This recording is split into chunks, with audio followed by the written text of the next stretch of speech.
والعاقبة للمتقين والصلاة والسلام على سيد الأنبياء والمرسلين وعلى آله وأصحابه الطيبين الطاهرين أما بعد فأعوذ بالله من الشيطان الرجيم بسم الله الرحمن الرحيم قال النبي صلى الله تعالى عليه وآله وسلم طلب الحلال فريضة على كل مسلم أو كما قال صلى الله تعالى عليه وآله وسلم صدق رسول الله صلى الله تعالى عليه وآله وسلم غوث ذوی الاحترام علماء کرام حاضرین محفل پردہ نشین ماؤں اور بہنوں السلام علیکم ورحمۃ اللہ وبرکاتہ۔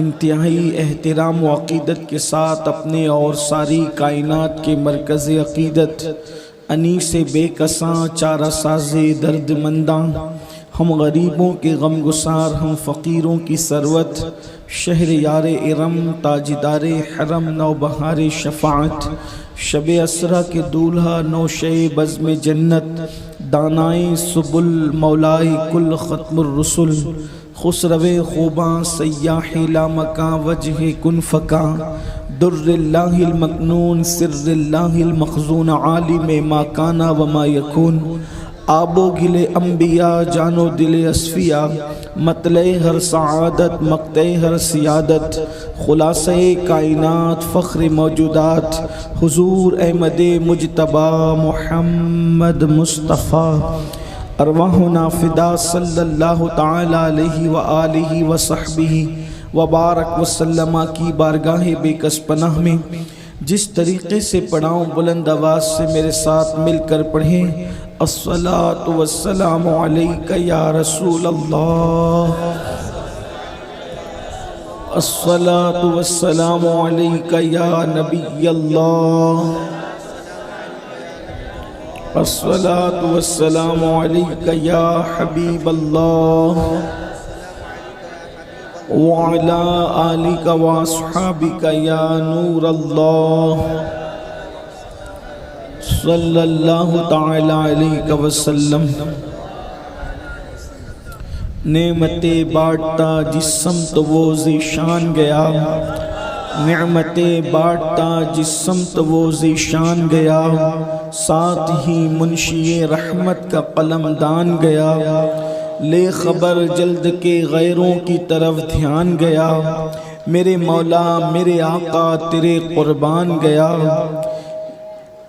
دل ہے وہ دل جو تیری یاد سے معمور رہا، دل ہے وہ دل جو تیری یاد سے معمور رہا، سر ہے وہ سر جو تیرے قدموں پہ قربان گیا، آہ وہ آنکھ کے ناکام تمنا ہی رہی، ہائے وہ سر جو تیرے دل سے، ہائے وہ دل جو تیرے در سے پر ارمان گیا، اور انہیں جانا انہیں مانا نہ رکھا غیر سے کام، انہیں جانا انہیں مانا نہ رکھا غیر سے کام، للہ الحمد میں دنیا سے مسلمان گیا۔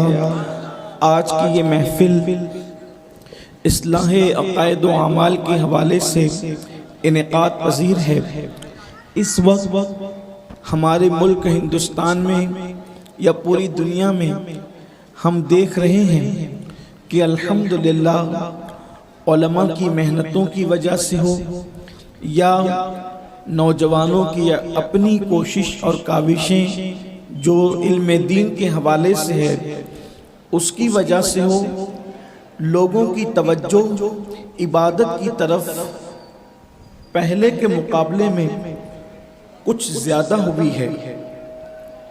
روزہ رکھنے والوں کی تعداد میں اضافہ ہوا، داڑھی رکھنے والوں کی تعداد میں اضافہ ہوا، نماز پڑھنے والوں کی تعداد میں اضافہ ہوا، اسی طرح سے دینداری کے معاملات میں حصہ لینے والوں میں اضافہ ہوا۔ جو لوگ آج سے 30 سال پہلے جلسوں میں دینی محافل میں شریک ہوتے تھے وہ بتائیں گے کہ پہلے مذہبی جلسوں میں بوڑھوں کی تعداد یا ادھیڑ عمر والے لوگوں کی تعداد زیادہ ہوتی تھی، لیکن اب نوجوانوں کی تعداد زیادہ ہوتی ہے، نوجوانوں کے اندر ایک مذہبی بیداری دیکھی جا رہی ہے، مذہبی شعور بھی دیکھا جا رہا ہے، مذہبی معاملات میں تحقیق کا ایک ذوق بھی پایا جا رہا ہے۔ لیکن کہنے کی بات یہ ہے کہ عبادت کا جو شوق لوگوں کے اندر بڑا ہے اور عبادتیں جس کثرت کے ساتھ ہو رہی ہے، عبادت کا جو اثر انسان کے چہرے پہ نظر آنا چاہیے، عبادت کا جو اثر انسان کی زندگی پہ نظر آنا چاہیے، عبادت کا جو اثر انسان کے کیریکٹر پر نظر آنا چاہیے، وہ ساری چیزیں ہم محسوس نہیں کر رہے ہیں۔ مثال کے طور پر نماز کا اثر کیا ہے؟ تو قرآن کہتا ہے ان الصلاۃ تنہا عن الفحشاء والمنکر، کہ بے شک نماز ہر برائی اور بے حیائی سے روک لیتی ہے۔ لیکن ہم دیکھ رہے ہیں کہ لوگ پنج وقتہ نماز تو پڑھ رہے ہیں، لیکن نہ وہ برائی سے رک پا رہے ہیں نہ بے حیائی سے رک پا رہے ہیں۔ اس کا مطلب نماز کا اثر ان کی زندگیوں پر نہیں۔ پھر نماز پڑھنے والوں کے چہروں پر ایک جو رانائی ہے، چمک ہے، دمک ہے، ایک ان کے اندر جو تقوی اور پرہیزگاری کے جذبات ہیں، جب یہ چیزیں ہم محسوس کرنا چاہتے ہیں تو ہمیں وہ نظر نہیں آتا۔ اسی طرح سے روزے میں کے معاملے میں شوق ہے، بچے کو ہندوستان میں شوق ہے، لیکن روزے کا مقصد ہے لعلکم تتقون، تاکہ تم متقی بن جاؤ۔ لیکن رمضان شریف کے بعد روزوں کا کوئی اثر، بلکہ خود رمضان المبارک کے اندر روزوں کا کوئی اثر لوگوں پر نظر نہیں آ رہا ہے، الا ماشاءاللہ وہ روزوں کی حالت میں کوئی گیم لے کر کے بیٹھا ہے، روزے کی حالت میں کوئی جھگڑا کر رہا ہے، روزے کی حالت میں کوئی فلم دیکھ رہا ہے، روزے کی حالت میں کوئی سیریل دیکھ رہا ہے۔ گویا کہ جو آثار اور جو معاملات روزے کے حوالے سے نظر آنا چاہیے وہ نظر نہیں آتے۔ آخر عبادتوں کا اثر لوگوں کے دل پر، لوگوں کے اخلاق پر، لوگوں کی زندگی پر، لوگوں کے کیریکٹر پر نظر کیوں نہیں آتے؟ اس کی وجہ جو مجھے محسوس ہوتی ہے وہ یہ ہے کہ ساری عبادتوں کی قبولیت جس پر ڈیپینڈ کرتی ہے وہ ہے حلال لقمہ، رزق حلال۔ اگر آپ سحری حرام سے کریں، اگر حرام لقمے سے سحری کریں اور حرام کے لقمے سے افطار کریں تو روزے کا اثر کیا ہوگا؟ اسی طریقے سے اگر آپ فجر کی بجائے فجر بھی پڑھیں، تہجد بھی پڑھیں، لیکن پیٹ کے اندر اگر لقمہ حرام موجود ہے تو پھر نماز کا اثر کیا ہوگا؟ اللہ کے رسول صلی اللہ علیہ وآلہ وسلم ارشاد فرماتے ہیں کہ جس کے پیٹ میں حرام کا ایک لقمہ چلا جائے 40 دن تک اللہ نہ اس کی نمازیں قبول کرتا ہے، نہ اس کی عبادتیں قبول کرتا ہے، نہ اس کی دعائیں قبول کرتا ہے۔ اللہ اکبر!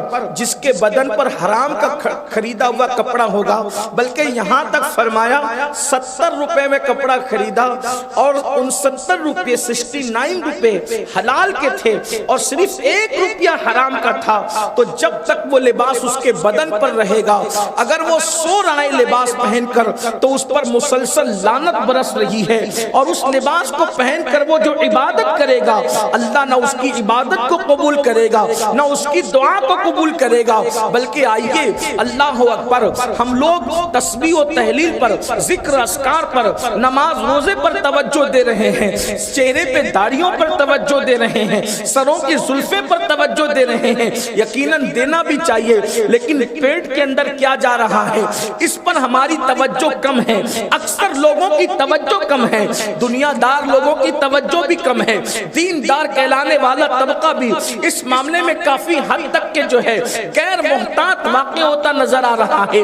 میرے پیارے آقا صلی اللہ علیہ وآلہ وسلم کے دیوانوں، ذرا دل کے کانوں سے سننا، گھر گھر کی داستان ہے، ہر فرد یہ کہتا نظر آتا ہے کہ میری دعا قبول نہیں ہوتی، میں کتنے دن سے دعا کر رہا ہوں، میری دعا قبول نہیں ہوتی۔ میں پوچھنا چاہتا ہوں، جب اللہ تبارک و تعالیٰ کی طرف سے یہ اعلان ہو چکا ادعونی استجب لکم، مجھ سے مانگو میں تمہیں ضرور عطا کروں گا، اور پھر اللہ کا وعدہ کبھی خلاف نہیں ہوتا، ان اللہ لا یخلف المیعاد، اللہ اپنے وعدے کو کبھی خلاف نہیں کرتا، تو پھر دعائیں قبول کیوں نہیں ہو رہی ہے؟ کہیں ہمارے پیٹ میں حرام تو نہیں، ہمارے پیٹ میں لقمہ حرام تو موجود نہیں؟ آج یہ آپ کو بتاؤں، اگر پیٹ میں حرام بھی موجود ہو، پیٹ میں حرام لقمہ موجود ہو اور اس دعا کی قبولیت کی تائید اللہ کا نبی کرے تو اللہ تبارک و تعالیٰ تب بھی اس دعا کو روک دیتا ہے۔ یہ جملے اگرچہ سننے میں کچھ تکلیف دہ محسوس ہوتے ہیں، لیکن یہ اللہ کی غیرت ہے، اس کی شان بے نیازی ہے۔ آپ اٹھا کر دیکھیں امام غزالی کو، امام غزالی رحمت اللہ تعالیٰ علیہ لکھتے ہیں کہ حضرت سیدنا عیسیٰ علیہ السلام، عیسیٰ کلمۃ اللہ روح اللہ، آپ ایک جنگل سے تشریف لے جا رہے ہیں۔ آپ جنگل سے جاتے ہوئے دیکھتے ہیں کہ ایک بندہ جنگل میں بکھرے ہوئے بال اور اللہ کی بارگاہ میں رو رو کر گریہ وزاری کر رہا ہے، دعا کر رہا ہے۔ اللہ کو رونا بھی پسند، گریہ وزاری بھی پسند، اور اللہ کو عاجزی بھی پسند۔ یعنی دعا کے جتنے لوازمات ہو سکتے تھے، دعا کے جتنے ارکان ہو سکتے تھے، وہ ساری چیزیں وہاں پر موجود ہے۔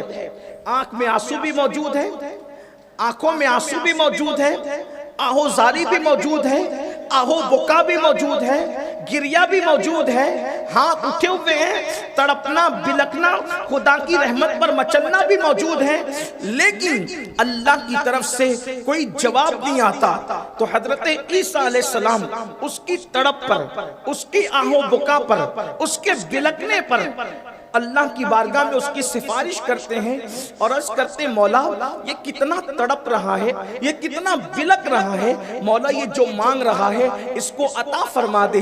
تو جواب آتا ہے عیسیٰ اگر یہ اسی حالت میں تڑپ تڑپ کر مر جائے، جواب کا لہجہ دیکھیں، جواب کا انداز دیکھیں، اور اس معاملے میں غیرت خداوند قدوس دیکھیں۔ سفارش کون کر رہا ہے؟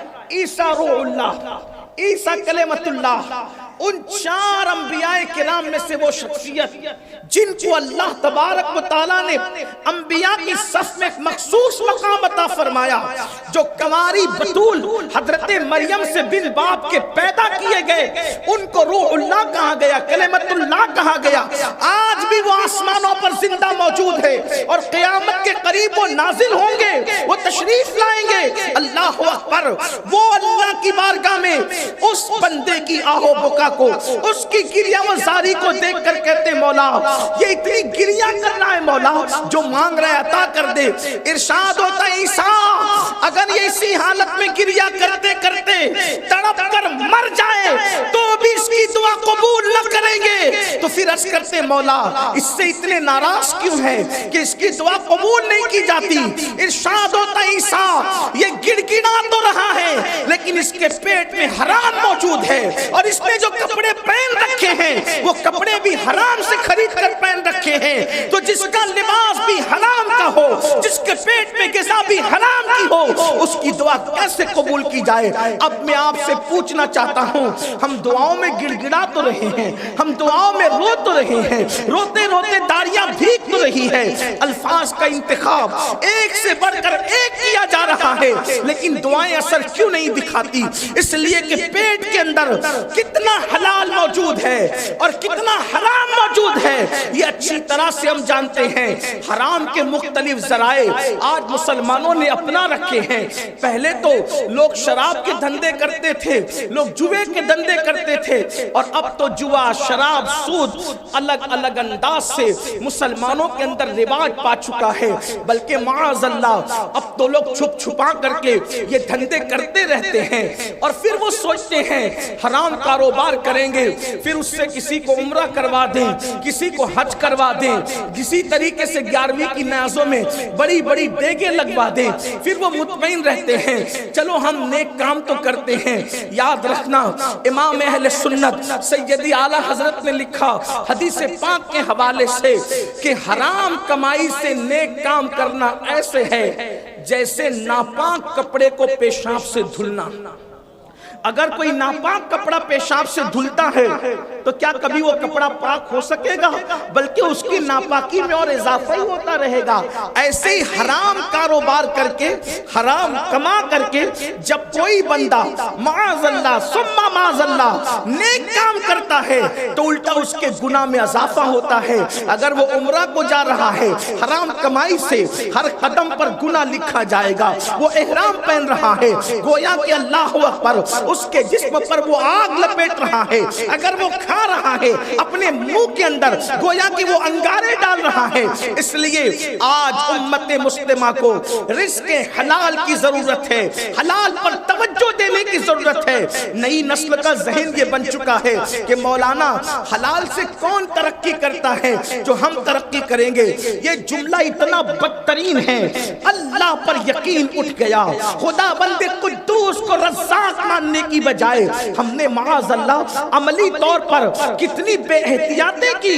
یاد رکھو حلال میں جتنی برکت ہے اتنی حرام کے اندر نہیں ہے۔ حرام بہت زیادہ آتے نظر آتا ہے لیکن حرام میں کبھی برکت نہیں ہوتی، اور حلال تھوڑا تھوڑا آتے نظر آتا ہے لیکن حلال کے اندر برکت ہوتی ہے، اور جس میں برکت ہو وہ کبھی ختم نہیں ہوتا۔ ایک آسان مثال ہمارے علماء سے آپ نے بار بار سنا ہوگا، دیکھو خنزیر کے بچے سال میں 10-12 ایک ساتھ پیدا ہوتے ہیں، لیکن بکری کے بچے سال میں 2-3 پیدا ہوتے ہیں۔ آپ مجھے بتائیں ہر آنگن میں آپ کو بکری بندھی ہوئی ملے گی، ہر آنگن میں آپ کو سور بندھا ہوا نہیں ملے گا۔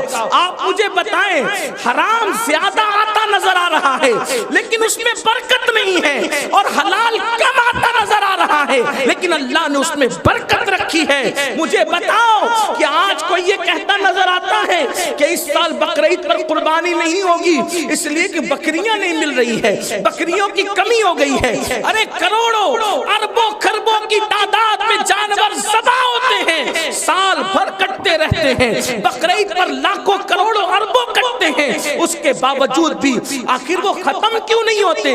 اس لیے کہ حلال ہے، اللہ نے اس میں برکت رکھی ہے، تو حلال میں برکت ہے۔ آئیے میں اپنے جوانوں سے اختصار کے ساتھ کچھ باتیں عرض کروں۔ اس لیے پہلی چیز یہ ذہن سے نکال دو کہ حلال کے ذریعے ہم ترقی نہیں کر سکتے۔ اس لیے جب یہ ذہن بنا کہ حلال سے ترقی نہیں ہو سکتی تو پھر کوئی چوری کر کے، کچھ لوگوں کا کاروبار چوری کرنا۔ اللہ کے رسول علیہ السلام فرماتے ہیں کہ جب کوئی بندہ چوری کرتا ہے تو وہ مومن نہیں ہوتا۔ چوری کرتے وقت چور مومن نہیں ہوتا، اللہ کے رسول علیہ السلام نے فرمایا۔ چوریاں بھی ہو رہی ہیں، اور چوری کا یہ حال ہے کہ مسجدوں سے چپل بھی جاتی ہے، مسجدوں سے موبائل بھی جاتے ہیں، بلکہ کچھ دینی جلسوں سے موبائل گم ہو جاتے ہیں۔ اس کا مطلب چور ہم ہی لوگوں میں موجود ہے۔ پھر اس کے بعد آپ دیکھیں دوسرے نمبر پر جو حرام راستے ہم نے اختیار کر رکھے وہ جوا ہے، اور جوا کی جو جدید شکل ہے وہ موبائل پر گیمز ہیں، رمی ہے، جنگلی رمی ہے، اس میں ایزی منی کے چکر میں، شارٹ ٹائم میں کروڑ پتی بننے کے چکر میں اب نوجوان اس کی طرف بڑھ رہے ہیں۔ یاد رکھنا اپنے مذہب میں جوے کی اجازت نہیں، چاہے جوا پتوں کے ذریعے سے کھیلو، چاہے جوا آلات کے ذریعے سے کھیلو، چاہے جوا موبائل کے ذریعے سے کھیلو، کسی بھی ذریعے سے جوا کھیلو، جوا جوا ہے۔ بلکہ موبائل کا حال تو یہ ہے اگر اس کے اسکرین پر قرآن نظر آ رہا ہے تو گویا کہ آپ کے اسکرین نے قرآن کی حیثیت اختیار کر لی ہے، اور اگر آپ کے موبائل کے اسکرین پر سیریل دکھ رہا ہے تب وہ فلمی آلہ بن گیا ہے، اور اگر آپ کے موبائل کے اسکرین پر اگر جوے کا فنکشن آ گیا ہے تو گویا کہ وہ جوے کا آلہ بن چکا ہے۔ اور یاد رکھنا حجت الاسلام امام غزالی رحمت اللہ تعالی علیہ لکھتے ہیں کہ جو جوے کے آلات کو، یعنی جس سے جوا کھیلا جاتا ہے، جوے کے آلات کو اپنے ہاتھ میں لیتا ہے، گویا کہ قیامت قیامت کے دن وہ اس حالت میں اٹھے گا کہ اس کے ہاتھ سور کے خون میں رنگے ہوئے ہوں گے، اس کے ہاتھ خنزیر کے خون میں رنگے ہوئے ہوں گے۔ کہاں ہے وہ جوان جو غلامی رسول میں موت بھی قبول کا دعویٰ کرتے ہیں؟ کہاں ہے وہ جوان جو عشق مصطفیٰ کا دعویٰ کرتے ہیں؟ میں پوچھنا چاہتا ہوں، عشق مصطفیٰ کا دعویٰ کر کے مال کی محبت میں جوا کھیلنے والوں، دنیا کی محبت میں جوا کھیلنے والوں، کیا حجت الاسلام امام غزالی کا یہ فرمان نہیں پہنچا کہ اللہ اکبر، جنہوں نے دنیا کے اندر جوے کے آلات کو ہاتھ میں لیا ہوگا، قیامت کے دن وہ اس حالت میں اٹھیں گے کہ ان کے ہاتھ سور کے خون میں رنگے ہوئے ہوں گے۔ اب بتاؤ، اور قیامت کے دن میرے آقا اپنی امت سے مصافحہ کریں گے، امت کو مصافحے کا شرف عطا کریں گے۔ اب بتاؤ، پوری امت رسول اللہ سے مصافحہ کرے گی، لیکن جن کے ہاتھ سور کے خون میں رنگے ہوئے ہوں گے، کیا وہ رسول اللہ سے مصافحے کا شرف حاصل کر سکیں گے؟ کیا وہ میرے آقا کے ہاتھوں کو اپنے ہاتھوں میں لے سکیں گے؟ کتنا بڑا نقصان ہے، کتنا بڑا نقصان ہے۔ اس لیے یاد رکھو، یہ جوے ہلاک کریں گے، اور یہ جو ذہن بنائے کہ ترقی نہیں ہوتی حلال سے، اتنا یاد رکھنا، جب ہم ماں کے پیٹ میں 4 مہینے کے بچے کی شکل میں تھے، تبھی قدرت کی طرف سے فرشتہ یہ لکھ گیا کہ ہم کتنی سانسیں لیں گے، کتنا کھائیں گے، کتنا سوئیں گے، ہماری شادی کتنی ہوگی، کہاں ہوگی، بچے کتنے ہوں گے، کہاں پیدا ہوں گے، کتنی بیٹیاں ہوں گی، کتنے بیٹے ہوں گے۔ اسی طرح ہماری تقدیر میں یہ بھی اللہ کے حکم سے لکھ دیا گیا کہ ہمیں روزی کتنی ملے گی۔ وہ جو 4 مہینے کی حمل کی شکل میں ہم ماں کے پیٹ میں تھے، یہ مکمل طور پر فیصلہ ہو چکا۔ اب جتنا تقدیر میں لکھا ہے، نہ اس سے زیادہ ملے گا، نہ اس سے کم ملے گا۔ بس بات اتنی ہے، توجہ کرنا، بات اتنی ہے، لکھا گیا ہے تقدیر میں، اور راستے 2 دے دیے گئے، ایک حلال کا اور ایک حرام کا۔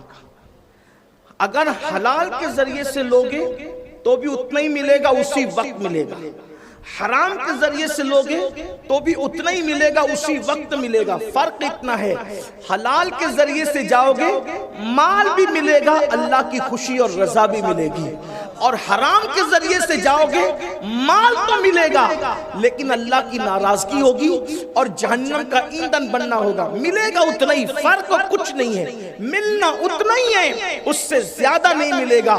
اللہ اکبر۔ اس سلسلے میں ایک بات آپ کو بتاؤں، شاید بات سمجھ میں آئی، آپ توجہ کرنا۔ تھوڑی سی افراتفری کا ماحول ہے، لوگ آگے سے پیچھے جا رہے ہیں، لیکن کوئی بات نہیں، اگر آپ بات سمجھیں گے تو بات سمجھ میں آئے گی۔ حالانکہ اس طریقے کی گفتگو کے لیے سنجیدہ ماحول کی ضرورت ہے، لیکن ایسا لگتا ہے کہ اسٹیج ہی غلط سمت میں لگا ہے تو لوگ آگے سے جا رہے ہیں، کوئی مسئلہ نہیں ہے۔ اگر لوگ جہاں جگہ ملے وہیں بیٹھ جائیں تو میرے لیے کچھ آسانی ہو کہ میں کچھ بات پیش کر سکوں۔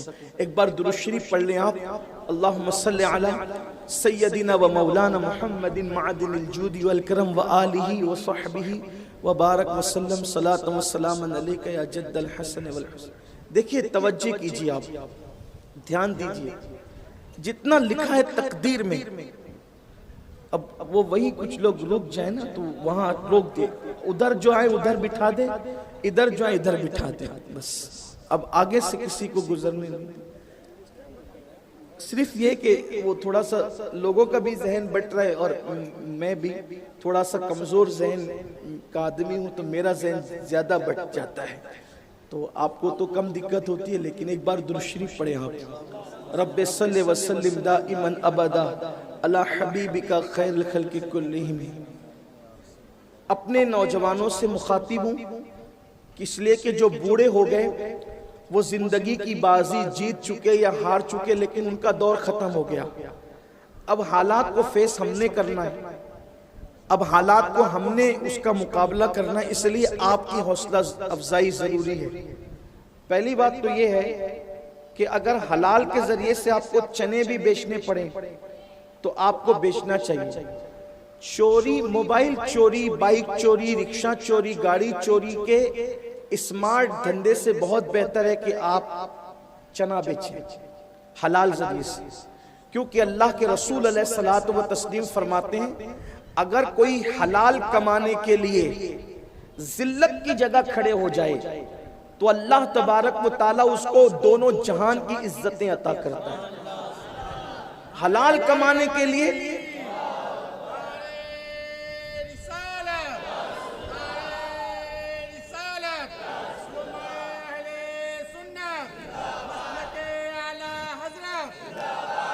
حلال کمانے کے لیے کبھی ذلت کی جگہ کھڑے ہونے سے بیٹھنے سے ہماری عزت نہیں جاتی، اور یاد رکھنا عزت کار بیچ کر نہیں ملتی، عزت کپڑوں کی دکان سے نہیں ملتی، عزت موبائل کی دکان سے نہیں ملتی، عزت رب العزت کی مرضی سے ملتی ہے۔ اگر آپ کپڑے کی دکان کو عزت کا سبب سمجھتے ہیں تو بے شمار کپڑے کی دکان والے جو لوگوں کی نظر میں ذلیل ہیں، اور کچھ ایسے ہیں جو جوتا سیتے ہیں، لیکن اللہ نے ان کو اتنی عزت عطا کی ہے کہ آپ اس کا تصور نہیں کر سکتے۔ بلکہ میں آپ کو یہ بتا سکتا ہوں کہ رزق حلال کمانے کے لیے بعض اولیاء اللہ نے جوتے تک سیے ہیں، اور ان کے مزارات بھی میں تمہیں بتا سکتا ہوں۔ اس لیے عزت دینے والی ذات اللہ کی ہے، لیکن بس حلال کمانے میں شرم مت کرو، چوری میں حرام میں شرم کرو، حلال کمانے میں شرم مت کرو۔ میری بات میرے ذہن میں جو بات آ گئی تھی اس کو میں بعد میں بیان کرتا ہوں، پہلے یہ بیان کر دوں کہ لوگوں ہمارے بزرگوں نے حلال کی خاطر جوتے تک سیے۔ ولیوں کی بات کر رہا ہوں، ولیوں کی۔ اگر آپ کو نہیں پتا تو آپ کو معلوم ہونا چاہیے، سلطان محی الدین اورنگزیب عالمگیر حیدرآباد فتح کرنا چاہتے تھے، حیدرآباد کا قلعہ۔ اورنگزیب کی خواہش تھی کہ میں حیدرآباد فتح کروں، اور حیدرآباد فتح کرنے کے لیے اورنگزیب بڑی فوج لے کر روزانہ صبح جاتے ہیں اور شام تک لڑتے ہیں، اور اس کے بعد مایوس واپس آتے ہیں۔ روزانہ کا یہ معمول ہے، جاتے ہیں آتے ہیں، کوئی نتیجہ ہاتھ نہیں آ رہا ہے۔ ایک دن اورنگزیب نے سوچا کہ جہاں تلواریں ناکام ہو جائیں وہاں پھر دعائیں کام کرتی ہے، پھر وہاں پر جب ہتھیار ناکام ہو جائے تو روحانیت کام کرتی ہے۔ سر سجدے میں رکھ کر اورنگزیب خوب روئے، خوب روئے، خوب روئے، اور عرض کیا مولا اگر میری نیت میں فطور ہو تو مجھے معاف کر دے، لیکن میں تو چاہتا ہوں حیدرآباد کا قلعہ فتح کرنا، تو میری مدد فرما۔ حالانکہ اورنگزیب خود حلال کے معاملے میں اتنے سخت آدمی تھے کہ اکھنڈ بھارت کے بادشاہ ہونے کے باوجود بھی اس شخص نے کبھی ہندوستان کے بیت المال سے کھانا کھایا ہی نہیں، بلکہ ٹوپی سی کر اور قرآن مقدس لکھ کر کے وہ شخص اپنا گزارا کیا کرتا تھا۔ لیکن اورنگزیب نے جب دعا کی کہ مولا میری رہنمائی فرما کہ میں کسی صاحب روحانیت سے، صاحب دل سے دعا لے سکوں، تو خواب میں دکھایا گیا آپ کی فوج میں ایک آدمی ہے، وہ تمہیں بتائے گا کہ جانا کہاں ہے۔ کہا اس کی نشانی کیا ہے؟ کہا اس کی نشانی یہ ہے کہ وہ جہاں سے وضو کرتا ہے وہ وضو کی جگہ سخت سردی میں بھی گرم پانی نکلتا ہے۔ قدم پکڑ لیے، حضور حیدرآباد کی مہم میں آپ ساتھ تو ہیں، دعا کریں۔ کہا کہ میں نے نہیں، یہ دعا یہ اس کی دعا سے فتح ہونا ہے جو ہماری فوج میں نہیں بلکہ حیدرآباد کے اندر قلعے کے قریب موجود ہے۔ بس اس کی دعا پر معاملہ موقوف ہے، اگر وہ دعا کر دے تو قلعہ کل فتح ہو سکتا ہے۔ کہا اس کی نشانی کیا ہے؟ تو کہا وہ حیدرآباد میں جو بندہ جس کی دعا پر قلعے کی فتح موقوف ہے اس کی نشانی کیا ہے؟ اب بتائیں جس کی دعا سے قلعہ فتح ہو سکتا ہے، اب بادشاہ جس کے ہاں غلام بن کر جا رہے ہیں، اس کی نشانی آپ کے ذہن میں کیا ہو سکتی؟ اگر یہ کلاس روم ہوتا تو میں پوچھتا ہاتھ اٹھوا کر کے کہ آپ کے مائنڈ میں کیا چل رہا ہے کہ جس کی دعا سے اورنگزیب کی تلواریں ان کو اس کا زور بڑھ جائے گا، اس کی نشانی کیا ہو سکتی ہے؟ تو آپ کہیں گے نشانی یہ ہوگی کوئی خوبصورت ٹوپی ہوگی، کوئی خوبصورت امامے کا پیج ہوگا، کوئی بڑا سا ترا نکلا ہوا ہوگا، سر جھکا ہوا ہوگا، ہاتھ میں تسبیح ہوگی، بغل میں مصلی ہوگا، حق حق کی صدائیں بلند کر رہا ہوگا۔ یہ حلیے سے مجھے کوئی اختلاف نہیں، اس حلیے پر میں سر خم کرتا ہوں، لیکن جو حلیہ تاریخ میں آیا ہے وہ بتایا گیا کہ اورنگزیب جو دعا کرے گا اور قلعہ جس کی دعا سے فتح ہوگا وہ قلعے کی دیوار کے سائے میں لوگوں کے چپل جوتے سیتے بیٹھا ہوا ہے اور اس نے لقمہ حلال کی خاطر جوتے چپل سینے کو اپنا پیشہ بنا رکھا ہے۔ بہت ٹف لگتا ہے لوگوں کو۔ آپ سمجھتے ہیں کہ لوگ تسبیح اور مصلی سے ولی بنتے ہیں؟ یہ بات یاد رکھنا، آپ کو بغیر مصلی والا، یعنی جو بغل میں مصلی لے کے گھوم رہا ہوں، بے نمازی کی بات نہیں کر رہا ہوں، بغل میں مصلی لیے نہیں پھرتا، ہاتھ میں کبھی تسبیح نظر نہیں آتی، لیکن اگر وہ حلال پر استقامت سے ڈٹا ہے اور صرف فرائض و واجبات کی پابندی کر رہا ہے تو وہ اور لوگوں سے جو کثرت سے عبادت کرتے ہیں اور لقمے حلال کے معاملے میں بے احتیاط ہے ان سے کئی زیادہ وہ درجات میں آگے نظر آتا ہے۔ اس لیے کہ تسبیح گھمانا ہم پہ فرض نہیں ہے، لیکن اللہ کے رسول فرماتے ہیں طلب الحلال فریضۃ علی کل مسلم، ہر مسلمان پہ حلال کا طلب کرنا فرض کر دیا گیا۔ انبیاء کا حکم ہوا کہ اپنے ہاتھ سے حلال کما کر کھاؤ۔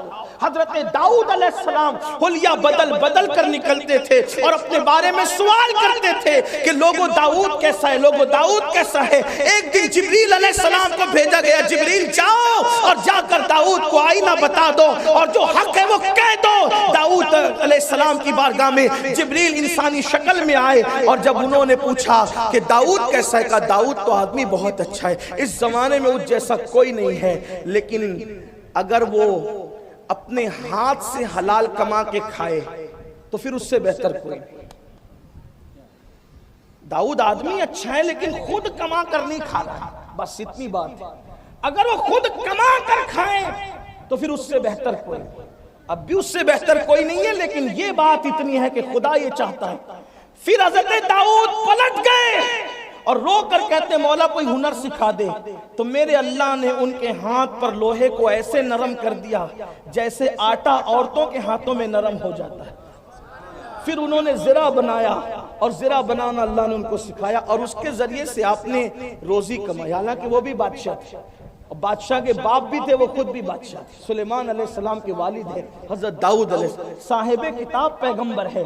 یہی تو بات ہے، جب صاحب کتاب پیغمبر کو حکم ہو رہا ہے کہ ہاتھ سے کما کے کھاؤ، تو آج میرا نوجوان تو بائک پہ جینس اور ٹی شرٹ پہن کے رکامہ گھومتا ہے۔ وہ سوچتا ہے کہ شارٹ ٹائم میں ایزی منی کہاں سے آئے گی، اور پھر ایزی منی کے چکر میں چوری ہے، جوا ہے، لوٹ املاٹ ہے، خدا جانے کیا کر رہا ہے۔ ہاں، انبیاء کو کہا گیا ہاتھ سے کما کے کھاؤ۔ ہاتھ سے حلال کما کے کھانا اس سے بڑی عبادت کیا ہے؟ صحابہ کرام رضوان اللہ تعالیٰ علیہ مجمعین نے فجر کی نماز کے بعد ایک شخص کو مسجد سے نکل کر تیزی سے جاتے دیکھا تو عرض کیا یا رسول اللہ یہ بازار کی طرف جا رہا ہے، کیا یہ اچھا ہوتا کہ مسجد میں بیٹھا ہوتا؟ میرے نبی نے غلط فہمیاں دور کر دی، فرمایا اگر حلال کمانے کے لیے جا رہا ہے کہ بچوں کو محتاجی سے بچائے، تو جو حلال کماتا ہے اور اس کے جسم سے پسینہ گرتا ہے تو پسینہ اس کے ایک ایک گناہ کو لے کر کے گر جاتا ہے، اور جب وہ شام کو تھک کر جاتا ہے تو گناہوں سے ایسے پاک ہوتا ہے جیسے ابھی اپنی ماں کے پیٹ سے پیدا ہوتا ہے۔ صرف مصلی پر کھڑے رہنے سے گناہ نہیں مٹتے، بلکہ حلال کمانے کے لیے محنت کرنے سے بھی انسان کے گناہ مٹ جایا کرتے ہیں، مغفرت کی راہیں ہموار ہوا کرتی ہیں۔ بلکہ علماء کی موجودگی میں کہہ دوں، حضور نے کسی نمازی کے ہاتھ نہیں چومے تاکہ وہ نمازی ہے، کسی روزے دار کے ہاتھ نہیں چومے کہ وہ روزے دار ہے، کسی صدقہ دینے والے کے ہاتھ نہیں چومے کہ وہ صدقہ دیتا ہے، لیکن ایک ایسا جوان حلال کماتے کماتے جس کے ہاتھ سخت ہو گئے تھے، میرے آقا نے اس کے ہاتھ چوم کر کے فرمایا جو ہاتھ حلال کماتے کماتے سخت ہو جاتے ہیں اللہ ان ہاتھوں پر جہنم کی آگ کو حرام فرما دیتا ہے۔ یہ شو بازیاں چھوڑو، حلال کی طرف آؤ۔ اور کوئی تو نہیں کہے گا نا کہ وہ فلاں تو چنا بیچتا ہے، وہ فلاں تو آٹو چلاتا ہے، وہ فلاں تو جو ہے وہ کیلا بیچتا ہے، وہ فلاں تو پھل بیچتا ہے۔ کوئی یہ ہمارے بچوں کو تو نہیں کہے گا کہ اس کا باپ چور ہے، اس کا باپ سود کا دھندا کرتا ہے، یہ تو نہیں کہے گا نا۔ اچھا کوئی کچھ کہے نہ کہے، ہم نے جنت پبلک سے نہیں لینا، ہم نے تو پبلک اللہ سے، ہم نے تو جنت اللہ سے لینی ہے، پبلک سے جنت نہیں لینا، جنت اللہ سے لینا۔ جب اولیاء اللہ، اولیاء کرام کھیتی کر سکتے ہیں، غریب نواز 90 لاکھ کافروں کو ایمان کی دولت دینے والے غریب نواز کے بیٹے خواجہ فخر الدین چشتی رحمت اللہ علیہ شلوار شریف کے اندر کھیتی کرتے تھے، ہل چلاتے تھے زمین۔ غریب نواز کے بیٹے نے ہل چلائی ہے زمین میں۔ جب وہ حلال کے لیے ہل چلا سکتے، ہم نہیں چلا سکتے۔ آج ہماری فکر ہوگی کہ لوگ کیا کہیں گے، ارے لوگ کچھ بھی کہیں۔ میں آپ سے کہنا چاہتا ہوں کہ لوگوں کا اعتبار کیا ہے؟ جیسے لوگوں کا موسم بدلتے ویسے لوگوں کی فکر بدلتی ہے۔ لوگ کیا کہیں گے اس کو نکال دو ذہن سے، اللہ کا فیصلہ میرے بارے میں کیا ہوگا اس کو سوچنا ہوگا۔ اس لیے حلال کو لازم پکڑو، اللہ عزت دے گا۔ بات دور نکلی، بات کو اختصار کے ساتھ وقت پہ ختم کرنا چاہتا ہوں کہ اس ولی نے کہا، بہت دلچسپ بات ہے، اس ولی نے کہا کہ وہ حلال کے لیے جوتے چپل سیتے بیٹھے۔ بولو میرے بھائی، اس سے زیادہ جو وہ ہلکا کام لوگوں کی نظر میں کیا ہو سکتا؟ ہلکا کام لوگوں کی نظر میں کہہ رہا ہوں، اللہ کی نظر میں جوتے چپل سیتے بیٹھے۔ اورنگزیب حلیہ بدلنے کے معاملے میں بڑے ماہر تھے، کہا بس اتنی بات ہے، فقیروں جیسا حلیہ بنایا اور جوتے بادشاہوں جیسے پہنے جو بادشاہ کے تھے، اور گئے۔ وہ جو کیل ہوتا ہے نا، چمار کا کیل، ابھی تو شاید بچوں نے، نئی عمر کے لوگوں نے نہیں دیکھا ہوگا، کیونکہ اب لوگ چپل ٹوٹنے تک پہنتے بھی نہیں ہیں۔ پہلے ایسا ہوتا تھا کہ لوگ ایک چپل عید پہ خریدتے تھے، وہ دوسری عید تک کے چلتی تھی، اور پھر وہ ٹوٹتی تھی تو بار بار اس کو بنایا جاتا تھا۔ لیکن اب تو جیسے کپڑے 5-7 ڈریس ہوتے ہیں ویسے جوتے چپل بھی ہوتے ہیں۔ اللہ برکت دے، میں کوئی منع نہیں کرتا، میں تو لوگوں کو کہتا ہوں جتنے اچھے سے رہنا ہے رہو۔ 5000 کا جوتا نہیں، 50,000 کا بھی پہن سکتے ہو تو پہنو، اگر اللہ نے دیا ہے تو پہنو، میں منع نہیں کرتا۔ آپ کہیں گے کہ یہ کیا بات ہوئی، آپ 50,000 کے جوتے کی بات کرتے ہو؟ میں نے کہا اپنی مرضی سے نہیں کہتا، مجھے اس میں بھی کچھ بزرگ نظر آتے ہیں۔ ایک مرتبہ حضرت امام موسیٰ کاظم نے بڑا قیمتی جوتا پہنا تھا، اور قیمتی جوتا پہن کے ہارون رشید کے دربار میں آئے۔ ہارون رشید نے کہا سید ہو، اتنے بڑے خاندان کے ہو، اتنے مہنگے جوتے پہنتے ہو؟ کہا ہارون رشید اسی لیے پہنتے ہیں کہ تم جیسے بادشاہوں کی نظر ہمارے قدموں میں رہے، ہمارے چہرے پہ نہ پڑ سکے۔ نعرہ تکبیر، ہمارے زندہ جوتے ہی باد، دیکھتے رہو تم، سبحان چہرہ اللہ، دیکھنے کی بات نہیں، جوتے ہی دیکھتے رہو۔ سبحان اللہ۔ ہارون رشید بھی کوئی چھوٹا موٹا آدمی نہیں تھا، بڑا متقی کہلاتا تھا وہ بھی، لیکن بات ہے، پھر بات تو بات کی جاتی ہے نا، بات تو پھر بات کی جاتی ہے۔ تو ایسا ہے، ایک مرتبہ امام جعفر صادق نے بڑا قیمتی جبہ پہن لیا اور پہن کر جا رہے تھے، تو حاسدین تو ہر دور میں سب کے رہے ہیں۔ ایک آگے کہتا آلِ رسول ہو اور اتنے قیمتی کپڑے پہنتے ہو، تو وہ نیچے سے اٹھایا تو نیچے ٹاٹ کا تھا، کہا یہ قیمتی، یہ تجھ جیسے ریاکاروں کے لیے ہے، اور اندر ٹاٹ پہنا یار کے لیے۔ سبحان اللہ، نعرہ تکبیر، نعرہ رسالت، شہزادہ غوث العظم۔ تم ہمیں حقیر نہ سمجھو، اس لیے یہ تمہارے لیے ہے، اور جو ہماری حقیقتوں کو جانتا ہے اس کے لیے ٹاٹ پہن لیا ہے، اس لیے کہ کچھ بھی پہنیں گے اس نے تو ہمارے لیے انما یرید اللہ نازل فرمایا۔ یہ بات ہے۔ تو اگر آپ قیمتی حیثیتیں کریں لیکن فضول خرچی نہ کریں، بس جہاں اللہ رسول روک دے رک جاؤ، قرض لے کر نہ کریں، اوقات سے زیادہ پیر نہ پھیلیں۔ میرے دوست کے پاس آئی فون ہے تو میرے پاس بھی ہونا چاہیے، چاہے اوقات نہیں۔ ایسے دوستوں کی دوستی چھوڑ دو جو تمہیں اوقات سے باہر کرتے ہیں۔ ہاں، ہمیشہ کووں کو کووں کے ساتھ اڑنا چاہیے، اور ہمیشہ عقاب کو عقاب کے ساتھ اڑنا چاہیے، اس لیے کہ جب کوے عقاب کے ساتھ اڑنے لگیں گے پہلے تو اڑ نہیں سکیں گے اور اپنی موت کو ہی دعوت دیں گے۔ اس لیے دوست چنو، اپنی حیثیت کا چنو، اپنی حیثیت سے بڑھ کر کے مت چنو۔ اور یاد رکھنا، جو دوست چنو اس کا مال مت دیکھو، اس کی دینداری دیکھو۔ ہماری حیثیت دینداری ہے، بس اسی پہ نظر ہو، اس لیے کہ دیندار دوست تو یہاں بھی کام آئے گا وہاں بھی کام آئے گا۔ دنیا دار نے یہاں نہ کام آنا ہے نہ وہاں کام آنا ہے، اس لیے کہ وہ ہے دنیا دار۔ لیکن آج کل تو دوستی بھی چہرے دیکھ کے ہوتے ہیں، مال دیکھ کے ہوتے ہیں، خاندان دیکھ کے ہوتے ہیں، بلڈنگیں دیکھ کے ہوتے ہیں۔ یاد رکھنا، مال دیکھ کر کے کچھ نہ کرو، نہ رشتے کرو نہ دوستی کرو، بلکہ دینداریاں دیکھ کر کے کرو، انشاءاللہ اس کی برکتیں ملے گی۔ میرا عنوان وہ نہیں، لیکن بات نکل گئی تو میں نے کچھ باتیں کہہ دی۔ تو اورنگزیب حلیہ بدلتے ہیں اور پورا لباس فقیروں کی طرح اور جوتے بادشاہوں کی طرح، اور وہ کیل جو تھا، جو چپل سلنے کا ہم نے دیکھا ہے بچپنے میں، آپ بھی اگر کہیں جو نظر آئیں گے مچھی تو دیکھ سکتے ہیں، لے جا کر کے اپنا پیر جوتے کے ساتھ اس پہ رکھا، وہ سر جھکا کر اپنا کام کر رہے تھے، جیسے ہی رکھا تو چونکہ جوتا کہیں سے پھٹا ہوا نہیں تھا تو انہوں نے نظر اٹھا کر کے کہا کہ کیا کرنا ہے؟ تو کہا کہ جوتا سلنا ہے۔ کہا جوتا تو پھٹا نہیں ہے۔ کہا پھر دعا کرنا ہے۔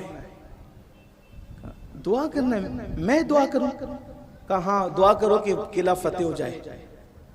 تو کبھی ملاقات تو تھی نہیں، ولی ولایت چھپاتا تو ہے لیکن ولی بھولا بھی ہوتا ہے، کبھی ملاقات نہیں تھی۔ کہا دعا کرنا ہے۔ کہا کس لیے دعا کرنا ہے؟ کہا کہ قلعہ فتح ہونے کے لیے۔ کبھی دیکھا بھی نہیں تھا۔ کہتے اورنگزیب شاید تمہیں غلط فہمی ہوئی ہے، اورنگزیب تمہیں غلط فہمی ہوئی ہے، کوئی موچی بھی کبھی چاہے وہ کسی کے لیے دعا کرے گا اور اس کی دعا قبول ہوگی؟ تو کہا کہ جو بن دیکھے نام جانتا ہو اب اس کو مزید اپنے آپ کو چھپانے کی ضرورت نہیں، مزید اپنے آپ کو چھپانے کا کہ اورنگزیب تمہیں کوئی غلط فہمی ہوئی ہے، کوئی اور ہوگا وہاں جا کے دعا کراؤ۔ اب اورنگزیب نے دھمکی دی۔ ہائے ہائے، دھمکی کیا تھی جس کے لیے قرآن لا خوف علیہم ولا ہم یحزنون کہتا ہے، اس کو کیا دھمکی تھی؟ اس سے پیورٹی پتہ چلتی ہے۔ اورنگزیب نے کہا دعا کرتے ہو یا نہیں؟ کہا نہیں۔ تو کہا کہ پھر یاد رکھنا شام ہونے سے پہلے پورے حیدرآباد میں اعلان کرا دوں گا کہ وقت کا قطب قلعے کی دیوار کے نیچے بیٹھا ہے۔ ایک اورنگزیب کی بات نہیں مانتے، پھر پورا گاؤں جب امٹ پڑے گا اپنی حاجتیں لے کر پھر نپٹیے گا سب سے۔ کہا اورنگزیب ایسا نہ کرو، اورنگزیب ایسا نہ کرو، ابھی دعا کرتے ہیں۔ اور پھر ہاتھ اٹھائے، اللہ اس کو فتح عطا کر۔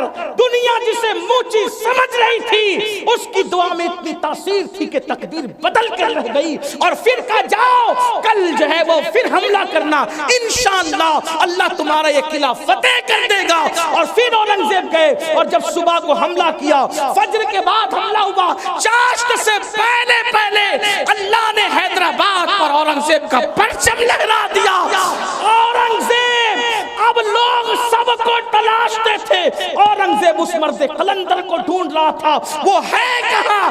ادھر فتح کا پرچم لہرایا، ادھر اس نے اپنی گٹی اٹھائی، اور ایسا گم ہوا کہ آخری دم تک اورنگزیب کو نظر نہ آیا۔ یہ حلال کی برکت۔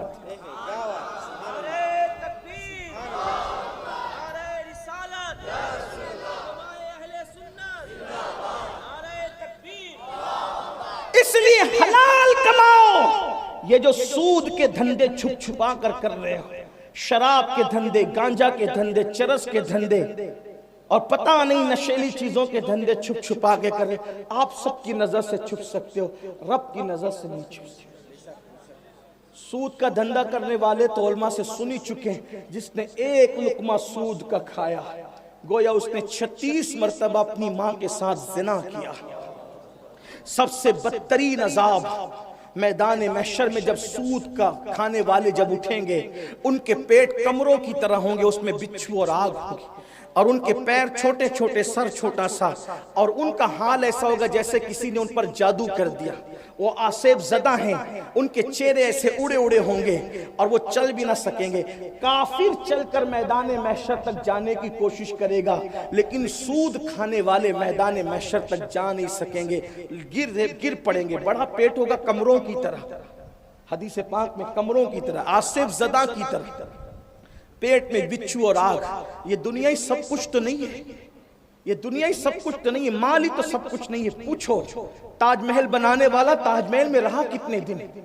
لال قلعہ بنانے والا لال قلعہ کا لطف کتنے دن اٹھایا، اور تم اپنے بنگلے بنا کر کتنے دن تک کہ اس میں رہ سکو گے، تم نرم گدوں پہ کتنے دن تک سو سکو گے، حرام کی طرف نہ جاؤ۔ اللہ اکبر۔ حدیث پاک میں آتا ہے کہ اللہ رب العزت کا اعلان ہے کہ جو سود کا دھندا کرے گا اللہ اس کے ساتھ اعلان جنگ کرتا ہے۔ جس کے ساتھ اللہ جنگ کا اعلان کرے کیا وہ کبھی سکھ سے رہ سکتا ہے؟ فرمایا گیا، حدیث پاک کا مفہوم ہے، میرے آقا فرماتے ہیں سود کا دھندا کرنے والے کا اللہ کاروبار تباہ کر دے گا، برباد کر دے گا۔ اللہ نے اپنی عزت کی قسم اٹھا کر فرمایا ہم سود کھانے والے کے کاروبار کو ہلاک کر دیں گے۔ جس کو اللہ ہلاک کرنے کی قسم اٹھائے پھر وہ ترقی کی بات کیسے کر سکتا ہے؟ آج نہیں تو کل، کل نہیں تو پرسوں اس کو ذلت آمیز موت ہے۔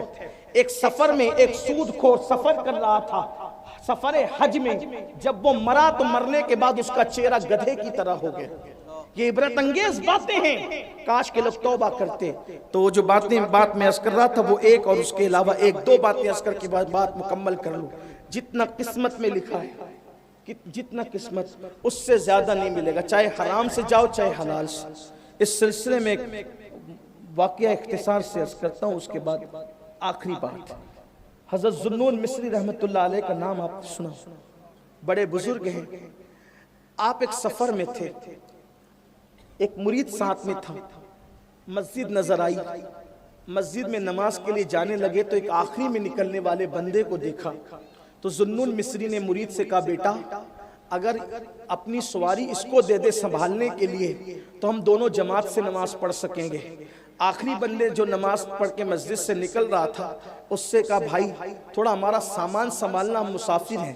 دونوں پیر مرید نے جماعت کی باہر آئے تو دیکھا کہ وہ نمازی صاحب غائب تھے، اور جو سواری اونٹ کے اوپر جو کجاوا ہوتا ہے وہ کجاوا بھی غائب تھے، یا یوں سمجھ لے کہ گھوڑے کی جو زین ہوتی ہے وہ زین غائب تھی، اوپر کا وہ حصہ۔ اللہ کے ولی تھے، جو چیز چوری ہو گئی ہو گئی۔ اس لیے کہ یہ بھی یاد رکھنا اپنی قسمت کا کوئی کھا نہیں سکتا۔ اگر آپ تقدیر پر، اللہ کی تقدیر پر مضبوط ایمان رکھو، کوئی ٹینشن آپ کو نہیں ہوگا، کوئی ٹینشن۔ حضور مفتی اعظم کہتے ہیں تیرے نصیب کا نوری ملے گا تجھ کو بھی، تیرے نصیب کا نوری ملے گا تجھ کو بھی، لے آئے حصہ جو شاہ و گدا مدینے سے۔ لانے دو، جو جتنا لا رہے لانے دو، جو جتنا کما رہے کمانے، اپنے نصیب کا کوئی نہیں لے جائے گا۔ بات طویل ہو رہی ہے لیکن میرا دل چاہتا ہے کہ مجھے اس پر ایک بات یاد آئی، اگر آپ اجازت دے تو کہوں، حالانکہ ٹائم ہے۔ ہمارے مرشدوں میں سے ایک مرشد ہے ماہرہ مطہرہ میں، ہمارے مرشدوں کے مرشد حضرت سرکار حمزہ عینی، جو ہم پڑھتے ہیں نا غوث اعظم بمنے بے سر و ساما مددے، قبلہ دی مددے کعبہ ایماں مددے۔ انہوں نے جب یہ قصیدہ لکھا تو غوث پاک نے عالم بیداری میں 1 درجن سے زیادہ مرتبہ آ کر ان کو کہا حمزہ وہ قصیدہ سنا، غوث اعظم بمنے بے سر و ساما مدد قبلہ دی مدد کا۔ حمزہ عینی بڑے ولی تھے، اللہ نے بڑا مقام دیا تھا سرکار حمزہ عینی کو۔ تو ایک دن ایک پنڈت، ماہرہ مطہرہ کا پنڈت آپ کے پاس آیا اور آ کر کے آپ سے امتحان لیا۔ اس نے پوچھا کہ حمزہ میاں جی یہ جو چاول ہمارے ہاتھ میں ہے، آپ لوگ کا عقیدہ ہے کہ جس دانے پر جس کی تقدیر میں جو دانہ لکھا ہوتا ہے وہی وہ کھاتا ہے، یعنی کہ یہ کہہ لیں کہ دانے دانے پہ لکھا ہے کھانے والے کا نہیں۔ یہ دانہ دیکھو پیر صاحب، اس دانے پہ کس کا نام لکھا ہے؟ اب وہ واقعی پیر صاحب، میں کوئی مذاق نہیں اڑا رہا کسی کا، لیکن وہ آج تو کچھ لوگوں کو بیچاروں کو وضو کرنا نہیں آتا ہے، لیکن وہ بھی پیری مریدی کا دھندا لے کر کے بیٹھے ہیں، اور اس کی ذمہ دار ہماری یہ عوام ہے جو نادان ہے۔ ایسے لوگ کوئی پیر مان لیتے ہیں۔ ہاں، بیوی کرنے کے لیے جائیں گے 50 بار سوچیں گے کروں کہ نہیں کروں۔ جس کو دنیا کی شریک حیات بنانا ہے اس کے لیے اتنا سوچتے ہیں، اور جس کے ہاتھوں جان مال بیچ دینا ہے، آخرت کا سودا کرنا ہے، پھر اس کا صرف جبہ اور امامے کے پیش دیکھ کر کے بک جاتے ہیں۔ نہ عقیدہ دیکھا، نہ تقوی دیکھا، نہ پرہیزگاری دیکھی، بس تقریر اچھی لگ گئی، امامہ اچھا لگ گیا، جبہ اچھا لگ گیا اور پھر چلے گئے. پھر بعد میں وہ صلح کلیت کی طرف لے جائے، بدعقیدیت کی طرف لے جائے، رافضیت کی طرف لے جائے، پھر معاذ اللہ حالت ہی خراب. سوچو تو صحیح کیا معیار بنا ہے، معیار کیا بنا لوگوں کا. آج کل تو حالات یہ ہو گئے کہ سنی کہلا کر صحابہ کو گالیاں دی جا رہی، سنی کہلا کر اہل بیت کی شان میں گستاخیاں کی جا رہی ہے. کون سی سنیت ہے؟ سنیت تو یہ ہے کہ صحابہ سے عشق کیا جائے جیسا عشق کرنے کا حق تھا، اور اہل بیت سے ایسی مودت کی جائے جیسے مودت کرنے کا حق تھا. دونوں طرف افراط و تفریط ہو گئی، اور پھر حوصلہ افزائی ہم لوگ کر رہے ہیں. اگر ایسے لوگوں کو جوتے کی نوک پہ رکھ دیں، خدا کی عزت کی قسم یہ ایک دن میں ٹھیک ہو کر رہ جائے. یہ آپ حوصلہ افزائی کرتے ہیں ایسے غلط لوگوں کی. آپ تو گانجا پینے والوں کو بھی پیر بنا لیتے ہیں، آپ تو عورتوں سے پیر دبوانے والوں کو بھی پیر بنا لیتے ہیں. آپ تو کس کس کو پیر بناتے؟ بس اتنی ہے کہ آپ نے اس سے اڑم دھڑام سن لی اور یار اس سے زیادہ پہنچا ہوا کوئی نہیں ہو سکتا. میرے عزیز، شعبدہ بازی تو کوئی بھی دکھا سکتا ہے، لیکن شریعت پر عمل صرف اللہ کا ولی کر سکتا ہے. آپ شعبدے دیکھ کر متاثر ہوتے ہیں، حالانکہ آپ کو شریعت پر عمل دیکھنا چاہیے. لیکن آج فکر بدل گئی، سوچ بدل گئی. آپ واللہ میں میرا رب جانتا ہے، میرے ذہن میں کوئی تصور نہیں ہے، کوئی ٹارگیٹ نہیں ہے. اور جھوٹے پر اللہ کی لعنت. میں کسی کو بھی ٹارگیٹ کر کے تقریر کرنے کو غیبت سمجھتا ہوں، اور غیبت حرام ہے. لیکن سچائی یہ ہے کہ آج میری قوم کہاں بہ رہی ہے. بہرحال اس پہ بھی کیا رونا. تو سرکار حمزہ عینی ماہریروی سے اس پنڈت نے کہا کہ جب دانے دانے پر کھانے والے کا نام لکھا ہے تو یہ جو دانے چاول کے میں لے کر آیا ہوں، ان دانوں پر کس کا نام لکھا ہے؟ تو پیر صاحب نے مسکرا کر دیکھا، وہ ماہریرہ شریف کا خاندان ہے جہاں وقت کا مجدد جا کر سر جھکاتا ہے، جہاں تاج الفہول لوگ جیسے جا کر کے سر جھکاتے ہیں، جہاں شیخ المشائخ حضور اشرفی میاں جیسے لوگ جا کر کے جو ہے اللہ اکبر خلافت کا تاج پاتے ہیں. اللہ کیسی وہ خانقاہ ہے، خانقاہ ماہریرہ مطہرہ. ناز ہے اس پر. اورنگزیب جیسے لوگ جسے عزت کی نگاہ سے دیکھتے ہوں، بادشاہ جیسے لوگ جہاں آ کر کے وہاں کی خاک کو اپنی آنکھوں کا سرما بناتے ہوں. بہرحال کبھی ماہریرہ مطہرہ جائیے تب آپ کو پتہ چلے ایک گنبد کے نیچے 7 قطب ایک ساتھ آرام کر رہے ہیں. وہ منظر کیا ہے، وہ حالات کیا ہیں. اللہ اکبر. تو بہرحال پیر صاحب نے فرمایا، سرکار میرے مرشد سرکار حمزہ عینی نے کہ پنڈت جی یہ جو دانے ہیں اس پر ہمارے ماہریرہ سے قریب جو کاش گنج ہے، ایک چھوٹا سا دیہات ہے چنکل کاش گنج میں ایک درخت ہے پیپل کا. اس پیپل کے درخت پر ہنس کا جوڑا بیٹھا ہوا ہے. یہ ان کی تقدیر میں لکھے یہ دانے ان کی تقدیر میں لکھے ہوئے. بس اپنا ایمان مضبوط کر لو. میں جو بات کرنا چاہتا تھا وہ نہیں کروں گا، ٹائم ختم ہو گیا ہے، تو باقی باتیں بعد میں ہوگی. لیکن اپنا ایمان مضبوط کر لو. دیکھو اپنے نصیب کا کوئی نہیں کھا سکتا، یہ مضبوط یقین کر لو. اور جو تقدیر پر ایمان نہ لائے وہی اس امت کا فرعون ہے. فرعون وہی اس امت کا ابو جہل ہے جو تقدیر کو نہ مانے. تقدیر پر یقین مضبوط کرو. جو فیصلہ میرے اللہ نے کر لیا ہے وہ ہو کر کے رہے گا. بس اس تک پہنچنے کے لیے ہمیں کچھ حرکت کرنی ہوگی اور جائز طریقے میں حرکت کرنی ہوگی. میرے آقا صلی اللہ علیہ وآلہ وسلم کے دیوانوں، جس قوم کا رب محمد ہو اور جس قوم کا نبی قاسم نعمت ہو، پھر اس قوم کو حیران ہونے کی ضرورت کیا ہے؟ میرے امام کہتے ہیں کریم ایسا ملا کہ جس کے کھلے ہیں ہاتھ اور بھرے خزانے. بتاؤ اے مفلسوں کے پھر کیوں تمہارا دل اضطراب میں ہے؟ کون دیتا ہے؟ دینے کو منہ چاہیے، دینے والا ہے سچا ہمارا نبی. میرے کریم سے گر قطرہ کسی نے مانگا، دریا بہا دیے ہیں دربے بہا دیے. اگر کسی کا حرام کاروبار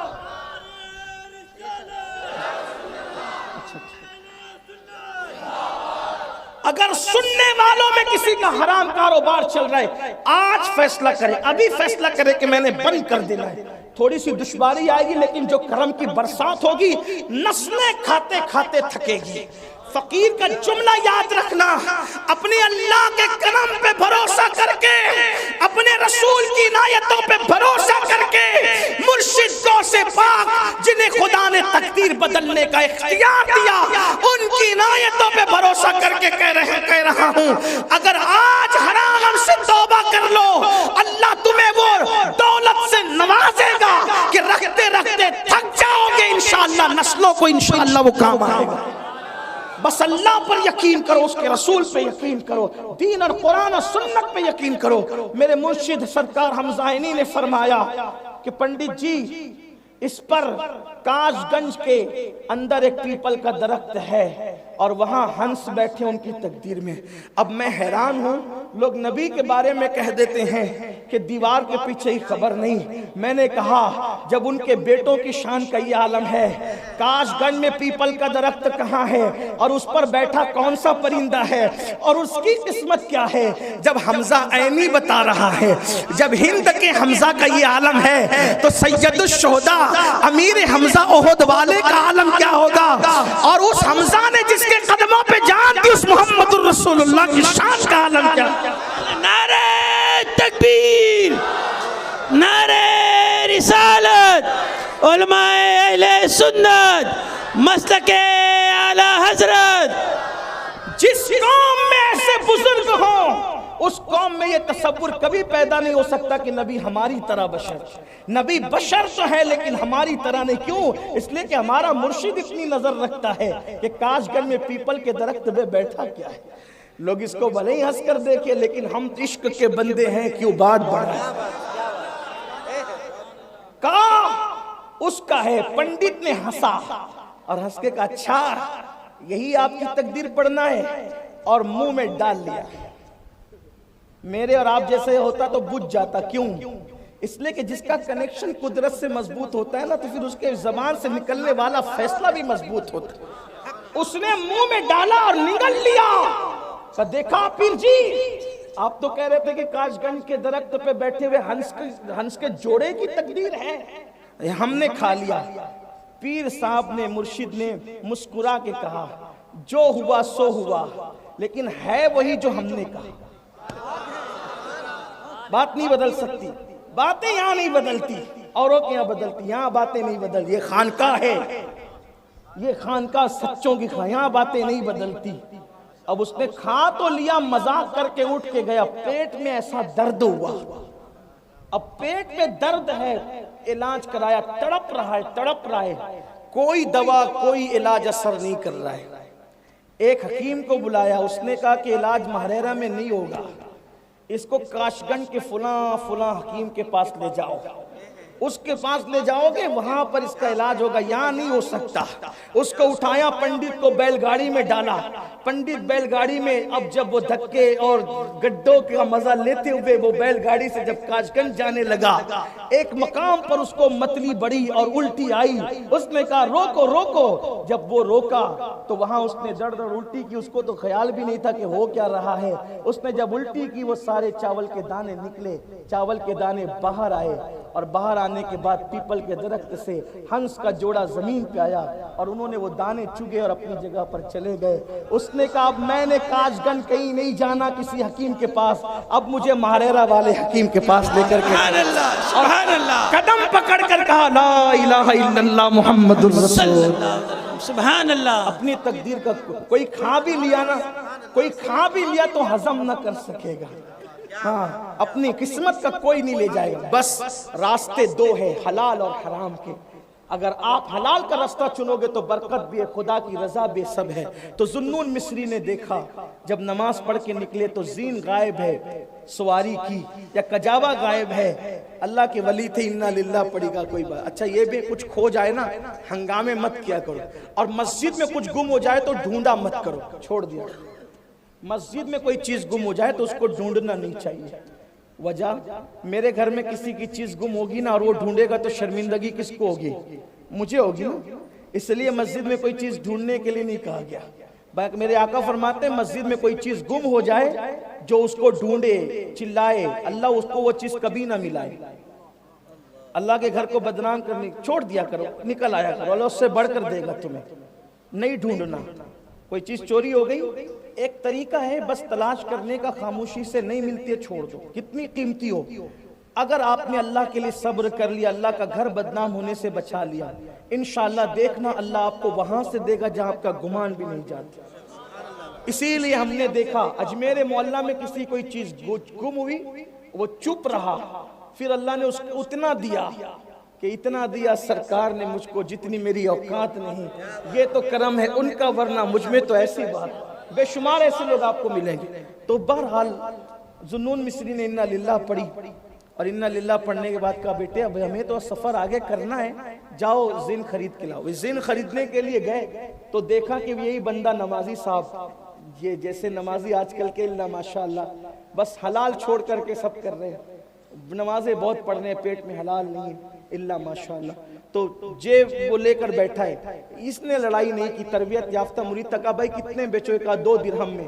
2 درہم نکال کے دیے، زین اٹھائی لا کر کے پیر صاحب کا۔ پیر صاحب نے کہا ارے بیٹا یہ تو اپنی ہے۔ کہا ہاں حضرت وہی بیچ رہا تھا۔ آپ مسکرائے، کہا اللہ کی شان۔ اللہ کہا کیا ہوا حضرت؟ کہا بیٹا جب ہم نے اس کو سواری سنبھالنے کے لیے دی تھی نا، تو میں نے دل میں نیت کیا تھا نیک آدمی ہے، نمازی آدمی ہے، اتنی دیر ہمیں وقت دے گا، تو جب میں مسجد سے باہر نکلوں گا نماز پڑھ کے تو 2 درہم میں اس کو تحفے میں دے دوں گا، 2 درہم اس کو تحفے میں دے دوں گا۔ تو اس کی قسمت میں 2 درہم لکھے ہوئے تھے، اگر یہ نہیں بھی چوری کرتا تو اس کو ملتے 2 ہی درہم، لیکن چوری کر کے 2 درہم کما لیا۔ قسمت میں 2 ہی لکھے تھے، لیکن گھر سے نیت غلط کر کے چلا تھا تو غلط نیت پر اس کو حرام سے ملے، اگر حلال کی نیت کر کے چلتا تو اللہ اس کو حلال سے عطا فرمائے۔ یہ بات ہے۔ ہاں ایک مرتبہ محبوب الہی رحمت اللہ علیہ کی خانقاہ میں ایک صاحب آتے تھے، ہر دن چپل چوری ہو جاتی تھی۔ حضرت سے کہا حضرت یہ جب آتا ہوں روز نئی چپل لے کر کے، جب چوری ہوئی تو دوسری خریدنا، چوری ہوئی تو دوسری خریدنا، روز چوری ہو جائے۔ حضرت نے کہا بیٹا آپ خانقاہ میں چپل اتارنا نا تو کہنا کہ جو چرائے اس کے لیے حلال، جو چرائے اس کے لیے حلال۔ اس دن چوری نہیں ہوئی۔ جب واپس گیا حضرت آج چوری نہیں ہوئی، کہا بیٹا چور جب بھی گھر سے نکلتا ہے نا تو حرام کی نیت کر کے نکلتا ہے، اس کی قسمت میں حرام، جو اللہ تبارک و تعالیٰ نے اس کی قسمت میں مال لکھا ہے تو وہ کس طرح حلال حاصل کرنا چاہتا ہے؟ حرام کی نیت سے۔ تو جب تو نے کہہ دیا نا کہ اس کے لیے حلال ہے تو حلال اس کو ہضم کب ہونا ہے؟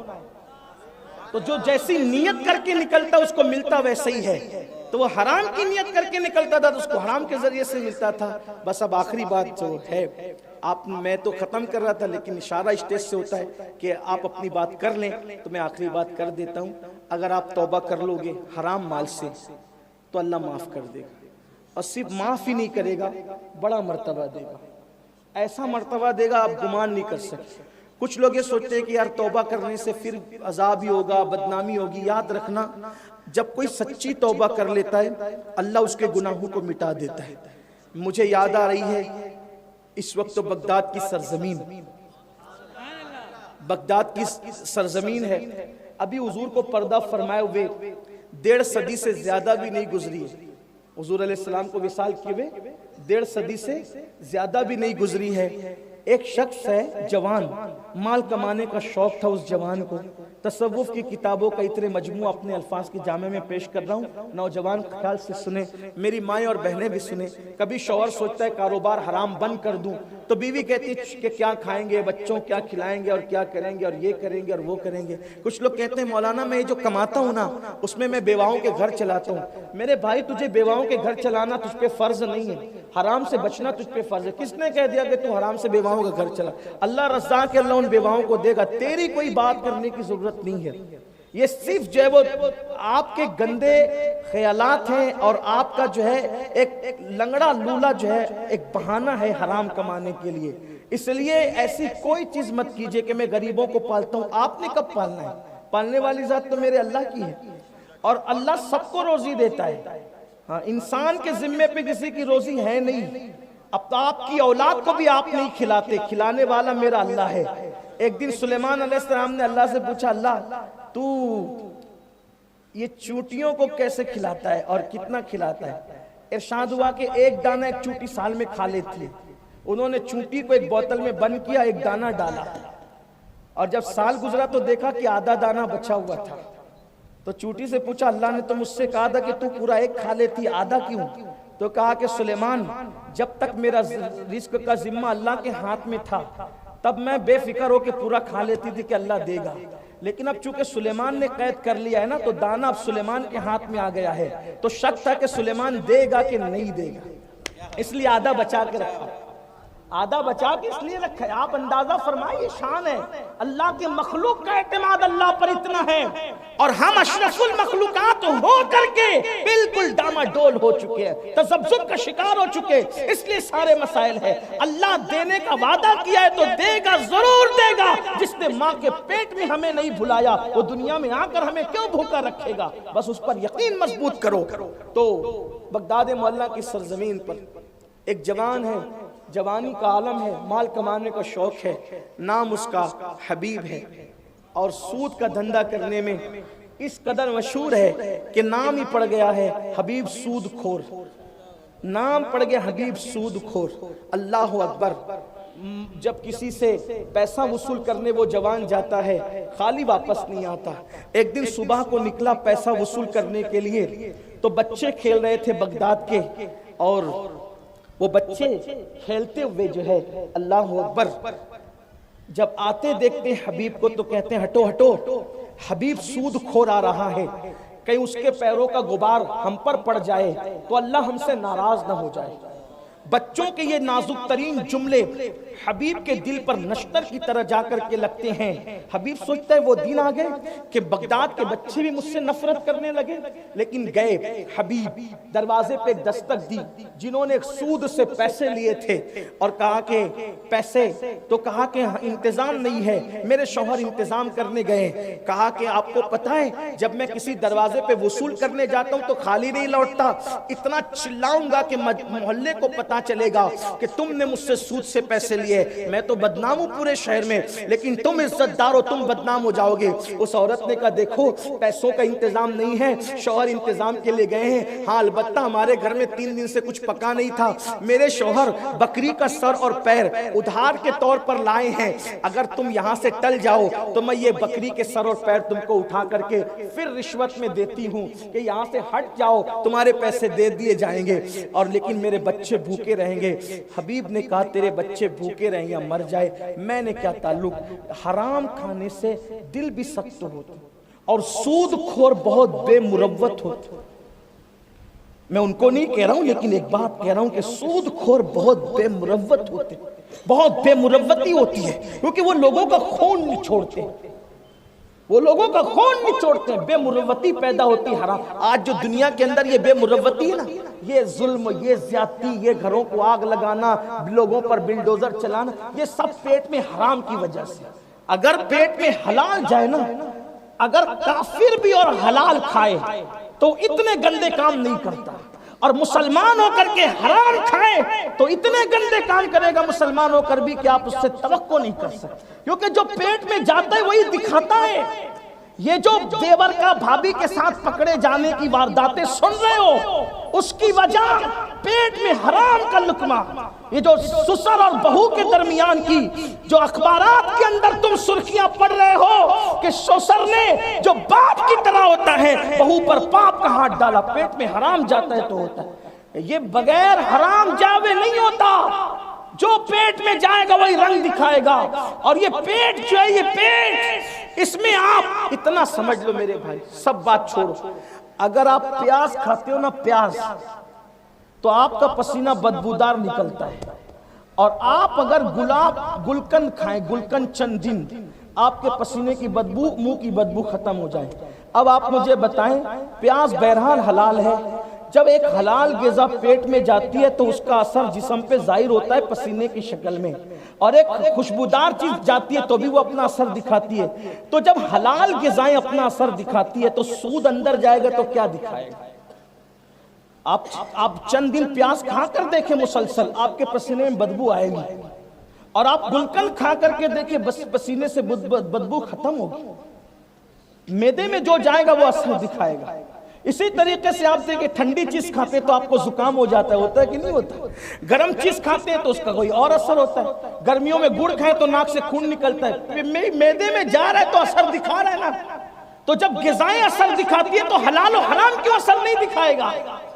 اس لیے لوگ حلال کی طرف توجہ کریں، کوئی دیکھے نہ دیکھے اللہ دیکھ رہا ہے۔ تو اس نے کہا کہ بھئی میرے شوہر انتظام کرنے گئے ہیں، ایک کام کرو یہاں سے ٹل جاؤ، میں رشوت کے طور پر تمہیں یہ دے دیتی ہوں، لے جاؤ، لیکن ٹلو یہاں سے، انتظام ہو جائے گا تو پہنچا دیں گے۔ اس نے کہا تیرے بچے بھوکے رہیں مرے، مجھے کیا فرق۔ وہ لے کر کے چلے حبیب، سود خور جنہیں لوگ کہتے ہیں، بیویوں کا پکاؤ کھائیں گے۔ کھانا پک رہا تھا، بکری کے پیر اور سر خوشبو آ رہی تھی، ایک مرد درویش آیا، دستک دی، حبیب مجھے بھی کچھ کھلا، کیا خوشبو آ رہی ہے۔ حبیب نے کہا یار میں تجھے دے دوں گا اٹھا کر، تو مالدار تو نہیں ہوگا، البتہ میں غریب ضرور ہو جاؤں گا۔ صبح کو بچوں نے وہ کہا، دوپہر کو حادثہ وہ ہوا، اور اب ایک فقیر آ کر کہتا ہے حبیب وہ دن بہت جلدی آنے والا ہے جب تجھے اللہ کی عدالت میں کھڑے ہونا ہے۔ کیا سمجھتا ہے؟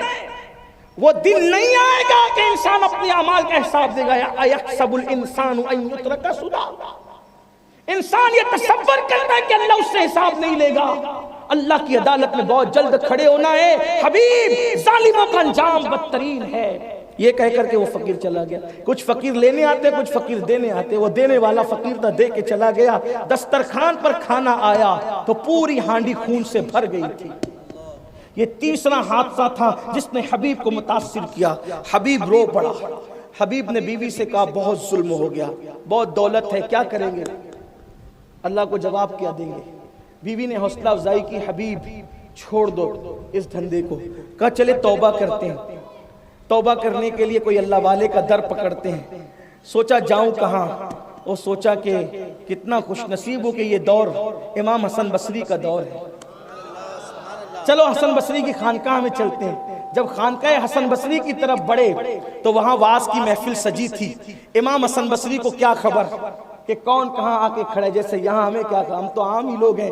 وہ اللہ والے تھے لیکن وہ تو مصروف تھے اللہ کی باتیں بتانے میں۔ ان کی زبان سے کہا نکلا، لوگوں آج اللہ نے زندگی دیے، توبہ کر لو اللہ معاف کر دے گا، اللہ نے زندگی دیے، توبہ کر لو اللہ معاف کر دے گا۔ یہ بات کہتے کہتے جذبات میں یہ کہہ اٹھے، لوگوں تم تو تم ہو، اگر آج حبیب سود خور بھی توبہ کر لے اللہ اس کو بھی معاف کر دے گا۔ اتنا سننا تھا، کھڑے تھے، آنکھ میں آنسو آ گئے۔ دل سے جو بات نکلتی اثر رکھتی ہے، پر نہیں طاقت پرواز مگر رکھتی۔ آگے آئے کا بزرگ جو جملہ کا ایک بار اور کہہ دیں، اللہ اکبر۔ وہ کیا لوگ تھے، دوسری بار پھر کہا، لوگوں تم تو تم ہو، توبہ کر لو اللہ معاف کر دے گا۔ اگر آج حبیب سود خور بھی توبہ کرے اللہ اس کو بھی معاف کر دے گا۔ پھر قریب آئے، کہا بزرگ ایک بار یہ جملہ اور کہہ دے۔ جیسے ہی کہا، لوگوں توبہ کرو اللہ معاف کر دے گا، تم تو تم ہو، اگر آج حبیب سود خور بھی توبہ کرے اللہ اس کو ہی معاف کر دے گا۔ پیر پکڑ لیے، گواہ رہنا حبیب نے توبہ کر لی، گواہ رہنا حبیب نے توبہ کر۔ کون ہو تم؟ میں ہی حبیب سود خور ہوں، ہاتھ بڑھائیے توبہ کرتا ہوں۔ کہا بیٹے توبہ ایسے نہیں ہوتی، جن کا مال تم نے سود کے ذریعے حاصل کیا اگر وہ یاد ہے تو ان کو دے دو، اور اگر وہ یاد نہیں ہے تو ان کی طرف سے دے دو، یا ان کو دے دو اور یاد نہیں تو ان کی طرف سے دے دو۔ کہا حضور آپ گواہ رہنا میں نے پورا مال اللہ کے لیے وقف کر دیا ہے، جو یاد ہے اس کو دے دیا، جو یاد نہیں ہے سب اللہ کے لیے ہے۔ توبہ کی، مرید ہوئے، اب واپس گھر کی طرف چلے۔ اب بھی وہ بچے کھیل رہے تھے، وہ بچے اب بھی، یہ ساری داستان کے درمیان وہ بچے اب بھی کھیل رہے تھے۔ جیسے گھر کی طرف توبہ کر کے پلٹے ہیں تو بچوں نے کہا ہٹو ہٹو، حبیب اللہ کا حبیب بن کر کے آ رہا ہے۔ آنکھ میں آنسو، رو پڑے، مولا یہ تو صرف میں جانتا ہوں کہ میں نے حسن بصری کے ہاتھ پہ توبہ کی ہے، تو نے ان کے دل میں تک میری جو آج صبح نفرت کی بات کر رہے تھے وہ محبت کی بات کر رہے تھے۔ سچی توبہ کی برکت اللہ نے محبت ڈال دی۔ پھر وہ حبیب کیا ہوئے پتہ ہے، جسے دنیا حبیب سود خور کہتی تھی، پھر وہی حبیب سچی توبہ کے بعد ولی ہوئے، اور اسی ولی کو دنیا نے حضرت حبیب عجمی کے نام سے جانا۔ اور حبیب اجمی وہ ہے جو غوث پاک کے پیروں کے پیر ہے، جو غریب نواز کے بھی پیروں کے پیر ہے۔ سچی توبہ نے وہاں تک پہنچایا۔ پھر کہاں تک پہنچے پتہ ہے؟ توبہ کس کے ہاتھ پہ کی؟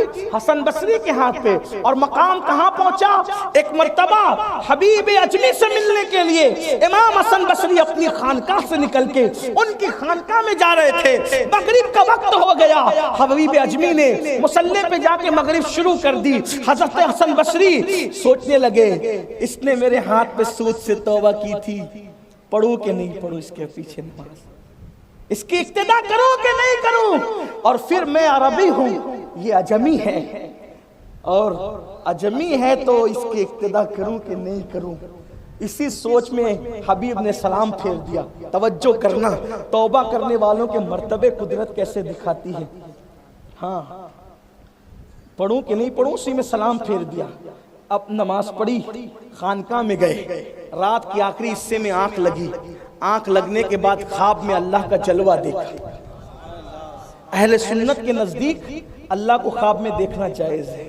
دوسرے لوگ مذاق اڑاتے ہیں، وہ اڑاتے ہیں، لیکن ہمارا مسلک یہی ہے کہ اللہ کو خواب میں اگر کوئی دیکھتا ہے تو یہ جائز ہے، لیکن جب ہر کوئی کو حضور نظر نہیں آتے خواب میں تو اللہ کیسے؟ تو بہرحال خواب میں اللہ کا جلوہ دیکھا جیسا کہ اس کی شان ہے۔ تو اللہ سے عرض کی مولا، اللہ نے فرمایا حسن مانگ کیا مانگتا ہے؟ کہا مولا بس اتنا چاہتا ہوں کہ اب تک جتنی عبادتیں کی قبول کر لے، اب تک جتنی عبادتیں کی قبول کر لے۔ اللہ نے فرمایا تجھے موقع تو دیا تھا، تو نے فائدہ نہیں اٹھایا۔ تو چاہتے ہیں نا تیری دعائیں قبول ہو جائے، تیری عبادتیں قبول ہو جائے، تیری عبادتیں قبول ہو جائے، چاہتا ہے نا؟ میں نے موقع دیا تھا، تو نے فائدہ نہیں اٹھایا۔ مولا کب؟ آج ہی موقع دیا تھا، مغرب میں اگر 3 رکعت حبیب اجمی کے پیچھے پڑھ لیتا تو جو 4 آئے میں تیری مراد کو پورا کر دیتا۔ یہ مرتبے ہیں سچی توبہ کرنے والے۔ اللہ کے بندو، حرام سے توبہ کرو، حلال کی طرف آؤ۔ اللہ ہم سب کو توفیق دے۔ گفتگو کے درمیان کوئی غلطی ہو تو اللہ معاف فرمائے۔ استغفر اللہ ربی من کل ذنب واتوب الیہ۔ سنی دعوت اسلامی اسی ماحول کو کریٹ کرنا چاہتی ہے۔ آپ سنی دعوت اسلامی سے جڑیں، تحریک کے رکن بنیں، علماء سے قریب آئیں۔ ہفتہ واری اجتماع جو اولیاء مسجد میں غیبی نگر میں منعقد ہوتا ہے ہر جمعہ کو عشاء کے بعد، اس میں شرکت فرمائیں۔ انشاءاللہ اس طرح کی گفتگو سن کر آپ کا ذہن بنے گا دین کے قریب آنے کا۔